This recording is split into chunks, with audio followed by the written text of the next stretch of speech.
आपको थायराइड की बीमारी है? क्या आपको पता है कि थायराइड की बीमारी अपने आप में एक और ऑटो इम्यून की बीमारी है जिससे जुड़ी हुई है, जिसको हम कहते हैं सोरियासिस। बहुत सारे लोगों को जब चमड़ी की सोरियासिस की बीमारी होती है तब उनको लगता है कि ये बीमारी उनको थायराइड के वजह से आई है। तो क्या थायराइड और सोरियासिस का कहीं पे भी कुछ कनेक्शन है, और अगर है तो वो कनेक्शन क्या है, उसी के बारे में आज हम डिटेल में बात करेंगे। नमस्ते दर्शकों, स्वागत है आपका मेरे इस YouTube चैनल के ऊपर। मैं हूं आपकी होस्ट डॉक्टर तन्वी मयूर पटेल, एंडोक्राइनोलॉजिस्ट यानी कि हार्मोन विशेषज्ञ डॉक्टर, मुंबई से। थायराइड विशेषज्ञ होने की वजह से अक्सर जब मैं थायराइड के मरीज देखती हूँ तो उनमें से बहुत से मरीजों को चमड़ी की एक बीमारी होती है जिसको हम कहते हैं सोरियासिस। अब जैसे ही सोरियासिस आता है तो मरीज तुरंत बोलने शुरू कर देते हैं, डॉक्टर जब से ये थायराइड आया है ना उसके बाद में हमें ये बीमारी शुरू हो चुकी है। या तो कभी कभार मरीज को थायराइड की बीमारी नहीं है, कुछ और ऑटो इम्यून की बीमारी है, साथ साथ में और कोई हार्मोन की बीमारी से अगर मेरे से ट्रीटमेंट ले रहे हैं तो अचानक से जब सोरियासिस देख के हम उसकी थायराइड की टेस्टिंग कराते हैं तो मरीज सोचने लग जाते हैं कि डॉक्टर हमें थायराइड नहीं है, क्यों हम ये टेस्ट कराएं, क्यों हम पैसे इसमें वेस्ट करें। तो सोरियासिस की बीमारी और थायराइड की बीमारी काफ़ी गहराई से जुड़ी हुई है। ऐसा नहीं है कि सोरियासिस थायराइड का एक लक्षण है। जी हाँ, बहुत लोगों को ऐसा लगता है कि सोरियासिस जो हुआ है वो थायराइड के वजह से हुआ एक लक्षण है। जवाब है नहीं। ज़रूरी नहीं है कि हर एक इंसान जिसको सोरियासिस हो उसको थायराइड की बीमारी हो, लेकिन उनको बाकी लोगों के मुताबिक थायराइड की बीमारी होना 2 गुना ज़्यादा बढ़ जाता है, और इसीलिए ये दोनों बीमारियां एक दूसरे से काफ़ी गहराई से जुड़ी हुई है। वैसे तो दोनों बीमारियां अपने आप में सेपरेट है, लेकिन कहीं ना कहीं उनकी एक कॉमन इटियोलॉजी है, जो कारण है उसी के बारे में ही हम डिटेल में बात करने वाले हैं आज। तो सबसे पहले हम ये जानते हैं कि सोरियासिस क्या होता है। देखिए, सोरियासिस एक चमड़ी की बीमारी है। ये क्रॉनिक बीमारी है, ऐसा नहीं है कि कुछ दिनों में आई है, कुछ महीने कुछ सालों लग जाते हैं ये बीमारी को आते आते। और ये क्रॉनिक बीमारी जो है साथ ही साथ अपने आप में चमड़ी के ऊपर और आपके बॉडी के अंदर सिस्टेमिक इन्फ्लेमेशन क्रिएट करती है, यानी अंदरूनी और बाहरी तौर से सूजन आनी शुरू हो जाती है। और अक्सर सोरियासिस की बीमारी ये इम्यूनोलॉजिकल बीमारी है, यानी कि आपकी जो रोग प्रतिकारक क्षमता जो है, वो जो इम्यून सिस्टम है उसके ऊपर प्रॉब्लम हुआ है और उसके वजह से ये बीमारी आई है। सोरियासिस के अपने आप में बहुत विभिन्न प्रकार है। According to national psoriasis association के मुताबिक जो ज़्यादा करके कॉमनली पाए जाते हैं सोरियासिस, वो 5 प्रकार के हैं। उसमें से सबसे पहला प्रकार है वो है प्लाक सोरियासिस, यानी कि इस सिचुएशन में जहाँ पे भी चमड़ी पे ये बीमारी है वहाँ पे छोटे छोटे पैचेस बन जाते हैं, और ये जो पैचेस वाली जो चमड़ी जो होती है ना, बहुत ही मोटी हो जाती है। कभी कभार इसमें काफ़ी खुजली भी आना शुरू हो जाता है। और अक्सर प्लाक वाला सोरियासिस जो है थायराइड के केसेस में ज़्यादा कॉमनली पाया जाता है, और ये प्लाक वाला सोरियासिस ज़्यादा करके एल्बोज में, पैरों के घुटन में और ऐसे एरियाज़ में काफ़ी ज़्यादा पाया जाता है। कुछ लोगों को कमर में और सिर में भी सोरियासिस पाए जाते हैं, और ऐसे केसेस में इनकी जो स्किन जो होती है ना, बहुत ज़्यादा ड्राई होती है और इसीलिए बार बार खुजली आना शुरू हो जाता है।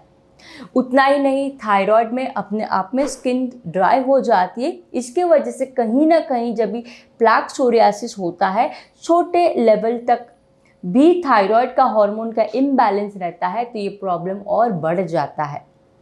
इनफैक्ट जितना ज़्यादा थायराइड कंट्रोल के बाहर रहेगा उतना ही ज़्यादा प्लाक सोरियासिस बढ़ेगा और उतना ही ज़्यादा वो मरीजों को तकलीफ़ देता है। ओके, दूसरे प्रकार का सोरियासिस जो है, जो खास करके पाया जाता है नाखूनों में, जिसको हम नेल सोरियासिस कहते हैं। और इसके वजह से नाखून जो है बार बार टूटने लग जाते हैं, उसमें काले रंग की गिराश पड़ जाती है, डिस्कलरेशन हो जाता है और कभी कभी नाखून के ऊपर लाइन आनी शुरू हो जाती है। और वैसे भी थायराइड में नाखूनों में ब्रिटलनेस होती है और सोरियासिस होने के वजह से ये प्रॉब्लम और थोड़ा ज़्यादा एग्रीवेट हो जाता है। तीसरी टाइप का सोरियासिस है जिसको हम कहते हैं पस्ट्यूलर सोरियासिस, जिसके अंदर जो चमड़ी के अंदर जो सोरियासिस है उसमें सफ़ेद रंग के छोटे छोटे पस यानी पू भरे हुए ग्रैन्यूल्स जैसे इन्फेक्शन जैसे होना शुरू हो जाता है। चौथे टाइप का सोरियासिस है जिसको हम कहते हैं इन्वर्स सोरियासिस। ये इन्वर्स सोरियासिस खास करके ऐसी जगह पे होता है जहाँ पे ज़्यादा पसीना इकट्ठा होता है, जैसे कि बगल है, फिर जांग है, इनर थाइज है, और लेडीज़ में स्तन के नीचे के जो एरिया होते हैं जहाँ पे ज़्यादा पसीना होता है, वैसी एरियाज़ में इन्फेक्शन के वजह से सोरियासिस आना काफ़ी ज़्यादा हो जाता है। तो ये कुछ प्रकार है सोरियासिस के जो ज़्यादा कॉमनली पाए जाते हैं। और जैसा कि शुरुआत में बताया कि सोरियासिस अपने आप में एक प्रकार की इम्यून सिस्टम की बीमारी है। अगर आपको सोरियासिस है तो ज़रूरत नहीं है कि उसकी बीमारी सिर्फ चमड़ी तक भीतर रहेगी, कभी कभार ये बाकी के ऑर्गन्स में भी फैलती है। और ख़ास करके दो एरिया है जहाँ पे ज़्यादा कॉमनली फैलती है। सबसे पहले है जोड़ों में यानी जॉइंट में, और बहुत सारे मरीजों को सोरियासिस के वजह से सोरियाटिक आर्थराइटिस की भी शिकायत आती है, और कभी कभार ये बीमारी हार्ट तक भी पहुंच जाती है। और क्योंकि मरीज को दिखने में कॉस्मेटिकली प्रॉब्लम हो रहा है, इचिंग हो रहा है, पूरा बॉडी में प्रॉब्लम आ रहा है, इसके वजह से बहुत सी बार इन लोगों को मेंटल डिप्रेशन की बीमारी भी हो जाती है। और अगेन डिप्रेशन और थायराइड काफ़ी कनेक्टेड है। तो देखिए हर एक मिसिंग एलिमेंट्स जो है वो कहीं ना कहीं थायराइड और सोरियासिस से काफ़ी मिलते जुलते हैं।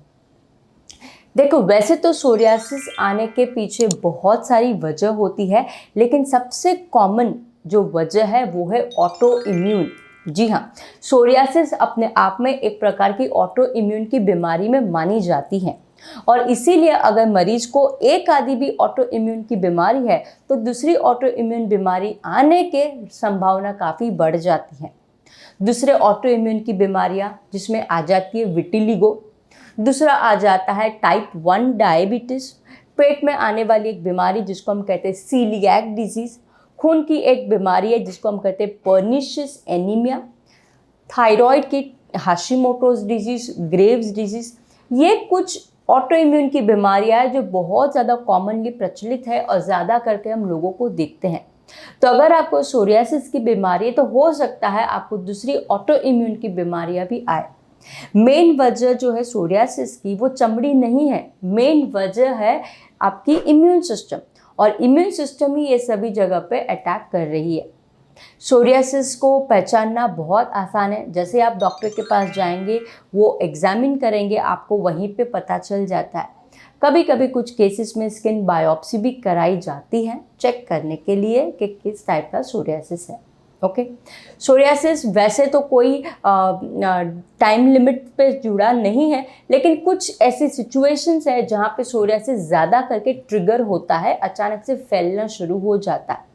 उसमें सबसे पहला है स्ट्रेस। जितना भी ज़्यादा आप तनाव में रहेंगे, स्ट्रेस की वजह से सोरियासिस और फैलता है। दूसरा है हाई ब्लड शुगर, तो अगर आपको डायबिटीज़ है, शुगर कंट्रोल में नहीं है, तो भी सोरियासिस फैलेगा। तीसरी है हार्मोन्स की बीमारियां, तो अगर आपको समझ लो कि थायराइड की बीमारी है जिसको आपने एड्रेस नहीं किया है, ठीक से नहीं किया है, तो सोरियासिस और ज़्यादा फैलेगा, क्योंकि जितना थायराइड अनकंट्रोल में रहता है उतना सोरियासिस ज़्यादा फैलता है। उतना ही नहीं, बहुत सी बार आदतें जैसे कि ड्रिंकिंग हो गई, स्मोकिंग हो गई, उससे भी सोरियासिस बढ़ता है।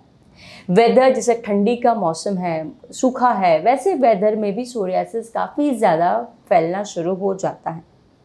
उतना ही नहीं, अगर आपके शरीर में विटामिन डी और वैसे कुछ महत्वपूर्ण विटामिन सी ऐसी कुछ डेफिशिएंसी है तो उसके वजह से भी सोरियासिस काफ़ी ज़्यादा फैलती जाती है। ओके, तो सोरियासिस और थायराइड जिसके बारे में हम बात कर रहे हैं, उसी के ऊपर हाल ही में 2019 में अमेरिकन एकेडमी ऑफ डर्मेटोलॉजी की एक जर्नल है, वो जर्नल में एक प्रिवेलेंस रेशियो बताया गया था और ऐसा मालूम पड़ा है कि तकरीबन 38 to 48 यानी 38 से लेकर 48% लोगों को जिनको सोरियासिस है उनको हाइपोथायरॉयडिज्म और हाशिमोटो डिजीज़ आने की संभावना है। और उसी प्रकार 22 से 26% लोगों जिनको सोरियासिस की बीमारी है उनको हाइपरथायरॉयडिज्म और ग्रेव्स डिजीज़ जैसी बीमारियां भी लग सकती हैं। और जितना ज़्यादा थायराइड होता है उतना ही सोरियासिस फैलता भी है। और इसके पीछे की एक वजह ये भी है कि थायराइड का जो हार्मोन जो होता है वो हमारी इम्यून सिस्टम के लिए बहुत ज़्यादा ज़रूरी है। और जब हम इम्यून सिस्टम की बात करते हैं तो खास करके आती है मेंशन टी हेल्पर सेल। तो थायराइड हार्मोन का टी हेल्पर सेल के लिए बहुत ज़्यादा इम्पॉर्टेंट रोल है और अक्सर सोरियासिस के मरीजों में ये टी हेल्पर सेल में प्रॉब्लम्स पाए जाते हैं। और उसी की वजह से जितना भी थायराइड में इम्बैलेंस रहता है उतना ही ग्रोथ फैक्टर बढ़ते हैं और उसके वजह से चमड़ी के जो कोशिकाएं हैं वो और मोटी मोटी होनी शुरू हो जाती है। और यही एक बहुत ही टिपिकल अपीयरेंस होता है प्लाक टाइप का सोरियासिस में, जहाँ पे चमड़ी के ऐसे छोटे छोटे ऐंठन जैसे बनने शुरू हो जाते हैं और वहाँ पे चमड़ी मोटी होती है, सूखी होती है और खुजली लेके आती है। तो सोरियासिस और थायराइड का वैसे तो काफ़ी गहरा नाता है, लेकिन ज़रूरी नहीं है हर एक इंसान जिनको थायराइड है उनको सोरियासिस होगा या हर एक को जिसको सोरियासिस है उसको थायराइड होगा। लेकिन ये कनेक्शन काफ़ी गहरा है, काफ़ी जुड़ा हुआ है एक दूसरे से। और इसीलिए एज अ पर्सनल जब मैं पेशेंट को देखती हूँ ये दोनों कंडीशन में, तो ये दोनों सिचुएशन को रूल आउट करने की कोशिश ज़रूरत होनी चाहिए। तो अगर आपको सोरियासिस है और आपको थायराइड की बीमारी नहीं है तो प्लीज़ आप रेगुलर बेसिस पे आपके थायराइड फंक्शन टेस्ट चेक कीजिएगा, थायराइड की एंटीबॉडीज़ चेक कीजिएगा, जिससे आपको पता चल पाए कि आपको थायराइड की बीमारी है या नहीं है। मैं आशा करती हूँ आज के इस वीडियो के बाद में आपको कुछ अच्छी नई और सही जानकारी मिली। अगर हाँ तो लाइक बटन पर ज़रूर क्लिक कीजिए। अगर आप मेरे इस चैनल पर नए हैं, पहली बार आए हैं, तो प्लीज़ इसे सब्सक्राइब करना ना भूलें। आपके सब्सक्रिप्शन मुझे सबसे ज़्यादा एनकरेजमेंट देते हैं। और अगर आपके कोई भी निजी पर्सनल सवाल है जिसका जवाब आप ढूंढ रहे हैं तो नीचे कमेंट बॉक्स में लिखिए। मैं कोशिश करती हूँ हर एक कमेंट्स को पढूं और उनका जल्द से जल्द जवाब दूँ। अगली बार वापस मिलेंगे कोई एक नए अच्छे और इंटरेस्टिंग टॉपिक के साथ। तब तक आपकी सेहत का ख्याल रखिए। नमस्ते।